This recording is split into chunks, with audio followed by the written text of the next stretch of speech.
Hello my friends, HM here. I make videos about topics that are important for whether our future will be better or worse.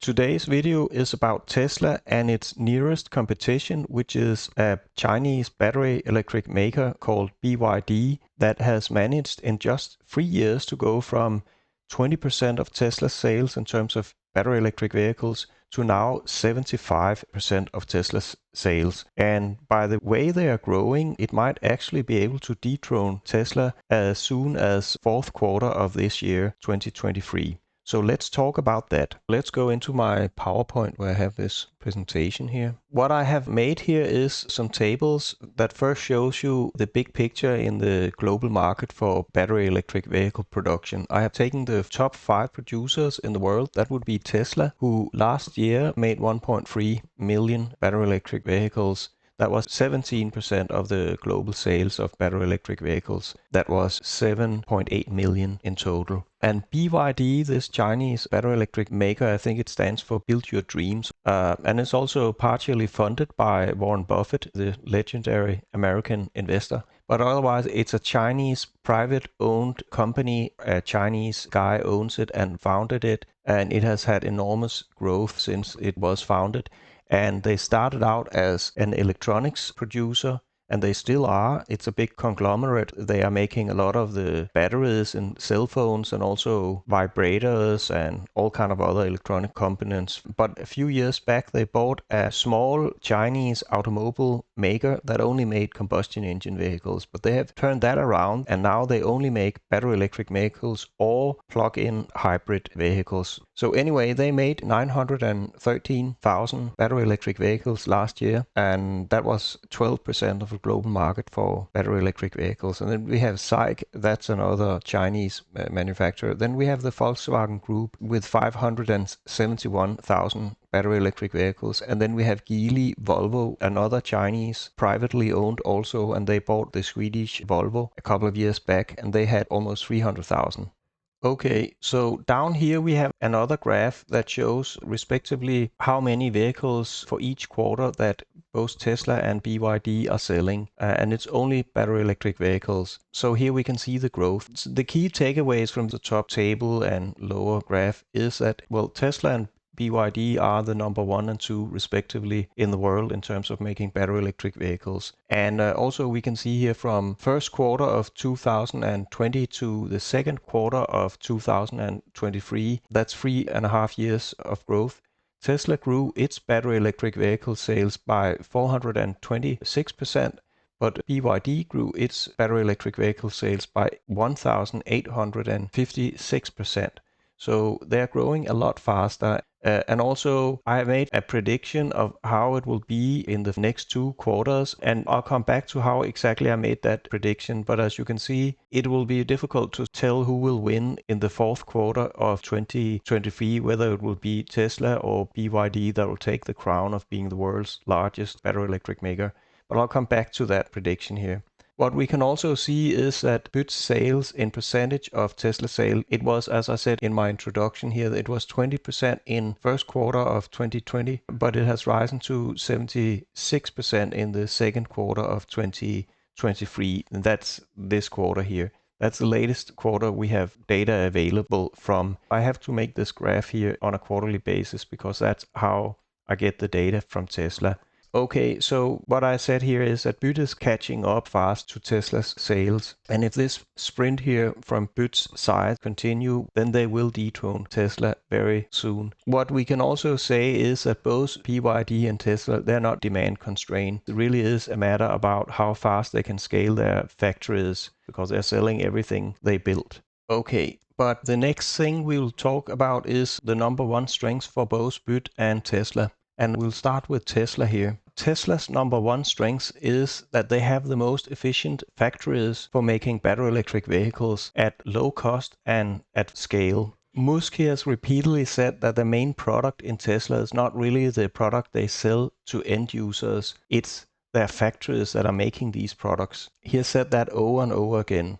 He has also said that it's 100 times harder in the auto industry to get to mass production at a profit than it is to making a working prototype of a product. So whenever a startup has a product that they have made that is working, say an electric car they can drive around in and show, well, the hard work hasn't even begun, because it's like 100 times harder to get that car into production and do it at a profit. And Musk, he knows, because he has been through it several times. And then what kind of production tech has Tesla developed for their factories that makes them so efficient at making battery electric cars? Well, one of the things that Musk has said is that they are developing in-house software for controlling all the machines that are operating in their factories. Tesla has bought some engineering companies that are designing the production lines in Tesla's factories, and they also have in-house software programmers that are writing the software that control these machines. So it's highly unique what's going on in these Tesla factories in order to make this stuff. And then Tesla has made some first moves in the auto industry where they have introduced gigapresses, where they are making large part of the body in a cast, where they cast aluminium for both underwagen, front and rear, and that saves a lot of stamping and welding that would otherwise be the way to do it. But now they can just inject some molten aluminium into a mold and then have a huge part of the car made in a split second. So that's cheaper. And nobody believed that would be possible, but Tesla have done it, and they've developed their own alloys to make that possible, so it doesn't have the problems that previously was found when you tried to make a really large cast of something. When it cooled down, it twisted and became unusable, but Tesla has solved that problem. They also have developed now a structural battery pack, which is a thing Musk have taken from the aerospace industry, where the wings are made to be the fuel tank and the wing at the same time. It's not a fuel tank within the wing, so the structure is the fuel tank and that is the wing. And the same way Tesla is now building their battery electric vehicles, where the battery pack is a part of the structure of the battery electric vehicles. It's not a pack within a structure for making these vehicles. And then another thing that was very interesting is that Tesla has developed a rare earth free electric motor that doesn't use any rare earth materials that are quite expensive, and also have supply chain risk, because all rare earth materials today come from China, and you can make them without that. Well, then you have ended a potential huge supply chain risk by doing that. But it's not in full production yet. None of these things that I've just mentioned are used on all vehicles that Tesla are making, but they're used in some of the vehicles, and then it takes a couple of years to roll these new production technologies out to all of the production. And meanwhile, they have invented something new, of course, to make them even more efficient. It's a never-ending game of trying to do things better and better and more efficient.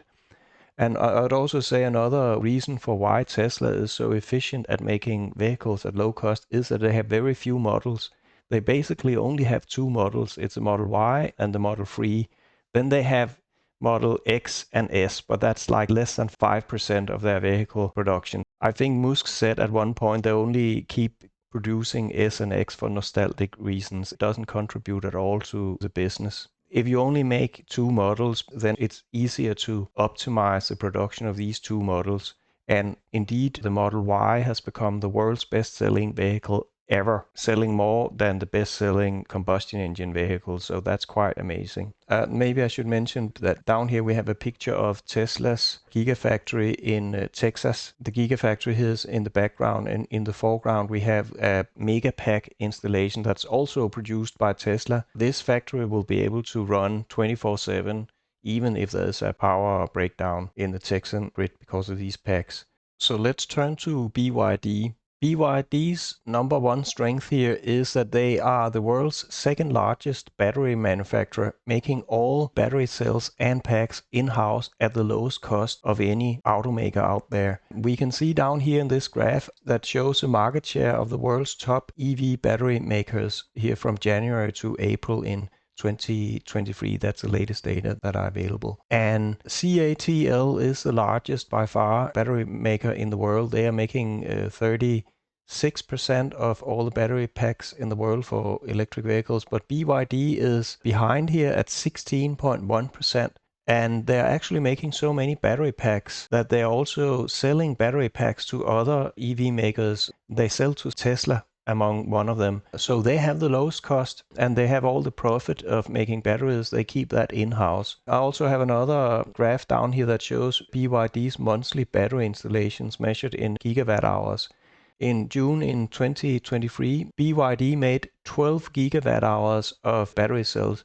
To put that in perspective, now Tesla here, they have also started their own battery production and they've been researching it for 10 years. And then some 2 years ago, they started a pilot plant in California. And now they also, 1 year ago, they started this factory we have a picture of here. Actually, over in that part of the building, you can see right here. They have started battery cell production of Tesla's own battery cells. But over those 2 years, they've only managed to build less than 1 gigawatt hour accumulated over 2 years. Whereas BYD is making 12 gigawatt hours every month. And you can see how fast the growth of BYD's battery business has been. If you go just 3 years back, they barely made anything. They made barely 1 gigawatt hour every month, and now it's 12. BYD is going to 10x this over the next 7 or 6 years again. Then it'll be 10x, and then they're going to make 120 gigawatt hours per month. I made a video specifically about batteries. You should go and watch that. It's pretty deep. It didn't get that many views, but I guess it's probably a little long, but it's actually quite a good video. I had spent lots of hours finding out about all the materials, but I found out which battery is actually the best in the world, and I have data to show it. BYD is making that battery the best battery in the world. It's a lithium manganese ferron phosphate battery. Those batteries are the lowest cost to make, and they have the energy density that are good enough to make long range battery electric vehicles. Tesla is focusing on the wrong battery chemistry. Their battery that they're producing here is a nickel-rich battery that also uses cobalt. Nickel and cobalt do not scale. And I have made videos that shows that nickel and cobalt are very expensive materials, and in order to scale that industry like 10x that we need because of all the batteries we need to build in order to make the economy completely renewable with battery electric vehicles and solar and wind, well, we need a lot of these mega packs and batteries for that, and we need batteries for electric vehicles. So we need to scale. We need to make a battery cell that can be scaled easily, and BYD is making that cell. They're exactly making the cell that scales the easiest at the lowest cost. The only thing you could say the limiting factor for BYD's ability to scale is lithium, but lithium is a tiny industry in terms of mining. It's tiny. It's like 1/100th the size of making iron ore or copper ore. So it's much easier to scale a tiny industry 10x than it is to scale like iron or copper 10x. But lithium, put some more excavators on, build some of these lithium refineries, not gonna be a problem, although there are people who claim to be expert on it, who thinks that's gonna be a problem. It's not. It'll be just fine. And BYD is building that battery, the right battery for that. BYD is so good at making batteries that they're selling them even to Tesla and other battery makers. So let's move on here and talk about the main weakness of Tesla and also the main weakness of BYD. So we start with Tesla. Tesla's weakness is geopolitical. 100% of Tesla's production will be shut down if China invades Taiwan and all trade between China and the West abruptly ends as a result. The problem here is that Tesla's batteries that they're using for all of their vehicles, currently they use components that are made in China. They are, for instance, battery grade graphite. Nearly all of that is made in China in the whole world, and Tesla's of course buying it.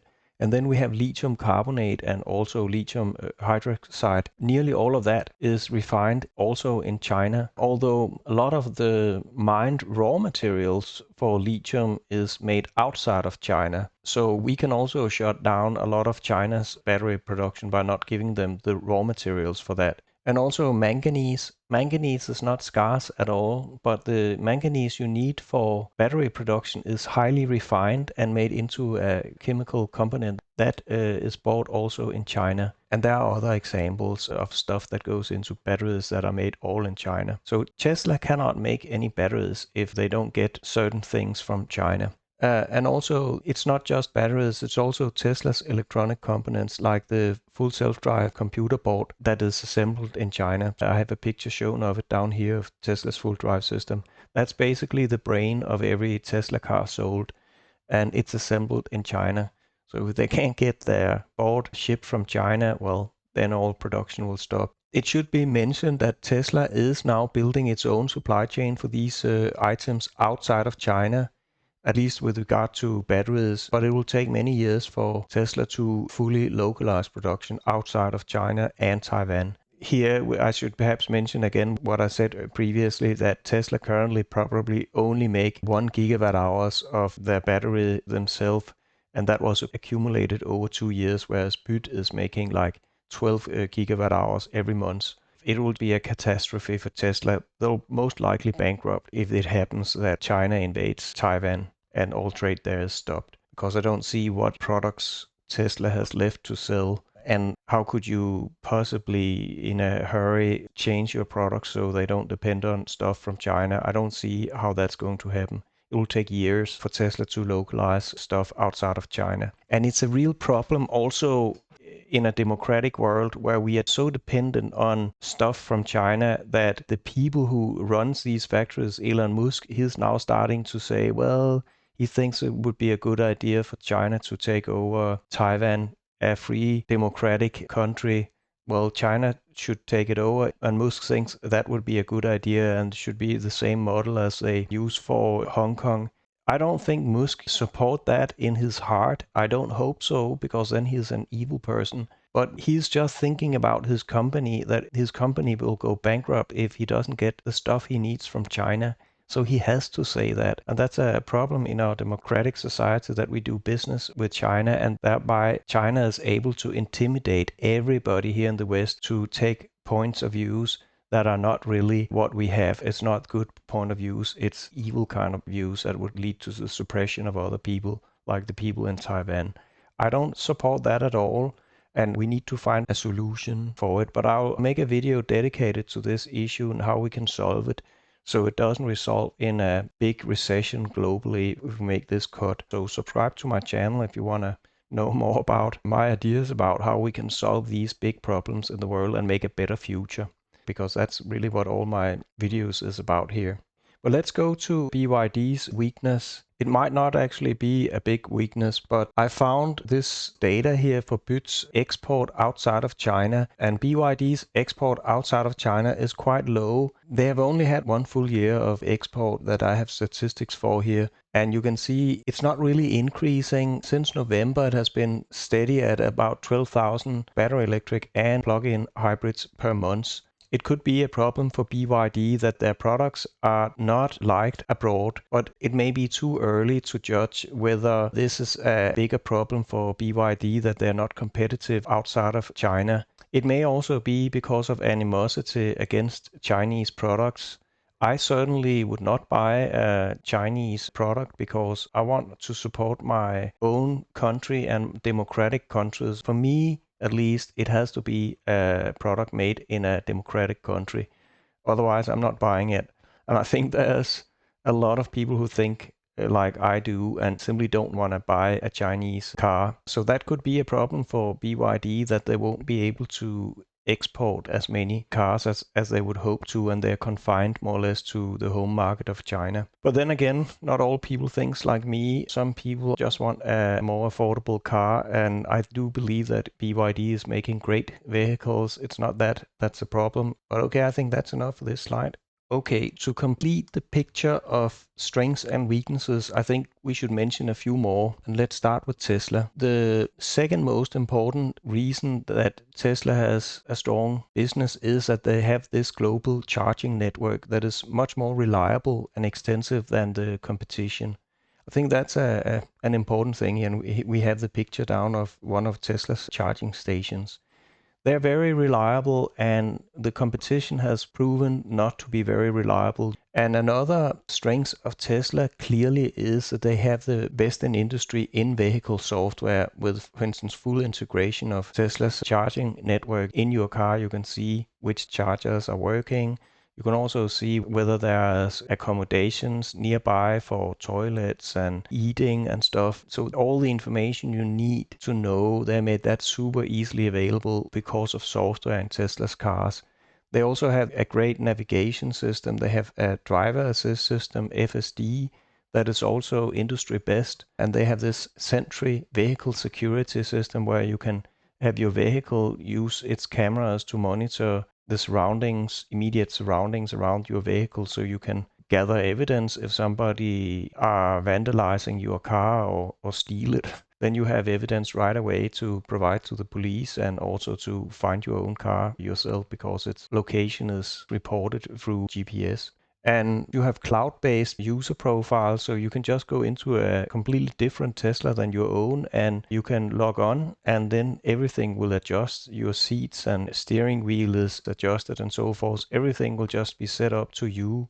Even your music apps and so forth will be according to your profile, and it's cloud-based. That's pretty cool.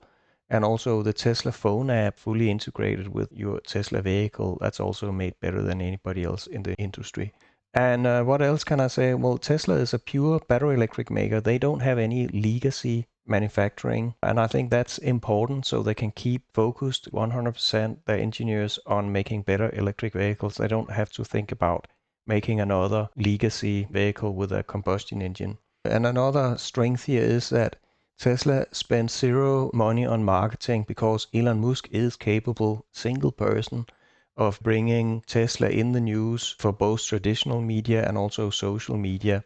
He's a very interesting person and he gets a lot of attention whenever he say something, and none of the other automakers have CEOs that have the same kind of power, you could say, in the media space that Elon Musk has. And that saves a lot of money. I think it saves Tesla like $2,000 on each car sold, that they don't have to spend a penny on traditional marketing. So let's go to BYD's strengths and weaknesses. They have a strength that is truly important. I'd say they are incorporated in China. And China, they have the world's largest auto market here by far. 26 million cars were sold in 2021. We have it down here in this figure. That's an enormous amount of cars. I have here for comparison, the US auto market was 14 million cars in 2022, and European sales were 13 million vehicles also in 2022. So the Chinese auto market is like as big as Europe's and United States combined. And it's also growing a lot faster. There are more people in China. There are, how many are they? There are, I can't remember. Maybe it's 1.3 billion or something.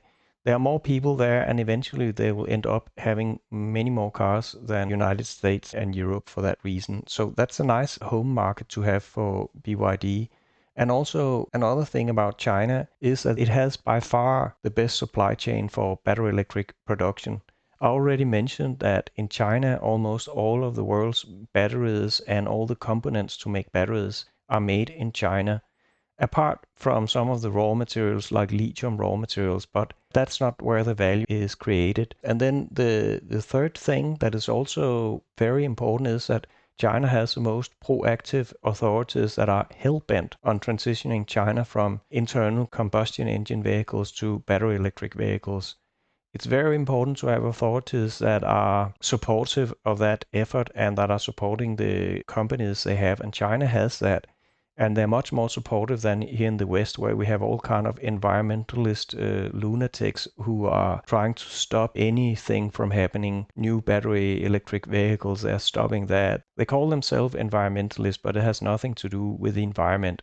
All they want is to block anything from happening because perhaps it will give lower prices in their neighborhood if they get a big factory as their neighbor. So they're thinking about their property prices, and then they're blocking society from developing. That's how you go down the drain in history in a society, if you give a voice to such lunatics who wants to block the society. China has a better system. They have a better system because they do not give voice to people who want to block the progress of China as a nation. And we can learn something from China there. I'm not saying we should have an authoritarian system, but I think in some regards we are putting too much power to individuals to block stuff from happening that are to the benefit for all in the society. And here I think we can learn something from China in order to create a stronger society, we need to think about what's good for the society, not necessarily what's good for somebody's property prices. What else? There's another weakness BYD has. They still make PHEVs, meaning that it's not all of their production that is battery electric. They still have some vehicles that has internal combustion, and they need to get rid of that in order to stay 100% focused on the future, which is battery electric vehicles. So that would be one weakness. But again, I think that's enough for this slide here, so let's move on. Last slide here. I have made some graphs in this slide that shows the global vehicle sales for all of the auto industry to get a perspective in it. And that's represented by the blue columns here. And then the red ones are the battery electric sales out of that. So we can see I expect the battery electric sales will grow from, in 2022, we can see down in this table, was 9% of global automobile sales, and it will grow to 100%, I expect, in 2033. And also made the same graph here for global vehicle sales, but now we can see how much of that sale will be from Tesla and BYD. I clearly expect Tesla and BYD to be the biggest automakers in a few years, and they'll each be making almost 20 million vehicles per year and take up quite a lot of global auto market. But of course, there'll also be other players, and I expect that those who are best at scaling battery electric production, those are the players we'll see, and those who can't do it, they'll drop completely out of the market. Might not be bankrupting, but they might simply lose their sale, and then they'll shut down and liquidate their companies. But it will be a completely different landscape in a few years from now. What can I say? If you look at the tables here, it only takes 3 more years with 50% growth in battery electric production for this prognosis to be true, and then it will drop the percentage growth in the industry. I dropped it so that in no year in this prognosis will more than 10% of the market turn from combustion engines to battery electric vehicles. I think that's entirely possible to do that kind of shift in resources from making combustion engine vehicles to battery electric vehicles. That's realistic to assume. And there are really not that many constraints that prevent the growth of battery electric vehicles. There is this lithium, but as I said, it's a tiny mining industry, and it's easy to scale a tiny mining industry to something much bigger. And then we have enough batteries, and then we can continue with this growth here. And also battery electric vehicles are definitely superior to combustion engines now, because we solved the problem of making good batteries, and that was the only problem that battery electric vehicles has. They are far less costly to operate because electricity only costs 1/3 of what we pay for equivalent in gasoline and diesel, and also have less maintenance cost. And also, of course, they don't pollute and they don't contribute to global warming, because we'll get all our electricity from wind power and solar power, because they are the cheapest way to make electricity. It's not fossil fuel anymore or nuclear. That's even more expensive. So it's going to be based on renewable energy. It's not because I think it's great that it doesn't pollute or anything. No, it's because it's the cheapest one. I'm an economist, and I believe that long-term money talks more loud than anything else. So it has to be more economic or it won't happen. And that's why I believe this battery electric transition will go quite fast, because it's the most economic thing to do. I said I would say a little bit more about my prognosis for 2023. It's actually based on the statements that both BYD and Tesla has made about how much they expect to produce for the full year of 2023. And maybe I should bring in this spreadsheet here. This is a spreadsheet where I've made these graphs, and it can be downloaded. There's a link below this video where you can download it. I open source everything I do on my channel because I'm a great believer in open sourcing. These graphs are made from data in these two tables here that you can download. And also, whenever there's a number in these tables, I have made a similar table below with sources where you can click all the sources I have it from, and also have additional sources, alternative sources. Yeah, let me show you. Let me bring in a web page so I can show you what happens if you click any of these links here. So if I click that one, then you can see my source for this opens up immediately. So that's a pretty neat way to investigate and validate whatever I say here in my videos. I have links for all of it, and you can download also the full PowerPoint presentation. Let me get that one out. Let's go to the very last slide, this one. It's sources and attribution for everything I stated previously in this presentation. I only want to say one more thing, and that is, please help me grow my channel. I will make many more videos about interesting stuff that are important for the future that we have, whether it will be better or worse. So I wish you a happy life in freedom and democracy. Thank you very much.